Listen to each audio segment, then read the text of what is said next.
Hi friends, Tirunelveli திருமண்டலத்தின் இந்த வார திருவசனத்தை படிப்போமா? இந்த வார தலைப்பு செயல்படும் ஆண்கள்.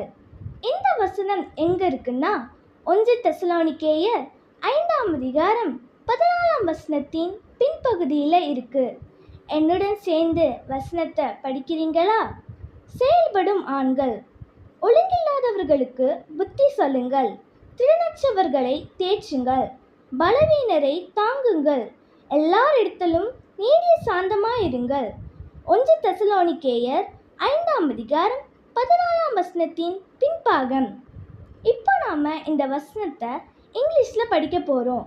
1 Thessalonians chapter 5 verse 14. Men in action, and we urge you, beloved, to admonish the idlers, encourage the faint-hearted, help the weak, be patient with all of them. 1 Thessalonians chapter 5 verse 14. இந்த வசனத்தில் சொன்னது போல திடனற்றவர்களை தேற்றுகிறவர்களாயும் பலவீனரை தாங்குகிறவர்களாயும் எல்லாரிடத்திலும் நீடிய சாந்தமாயும் இருக்க வேண்டும். இதை கேட்கிற உங்கள் அனைவரையும் கர்த்தர் தாமே ஆசீர்வதிப்பாராக. ஆமென். மீண்டும் நெக்ஸ்ட் வீக்கில் நியூ பைபிள் வேர்ட்ஸோட உங்கள் அனைவரையும் மீட் பண்ணுறேன். பாய்.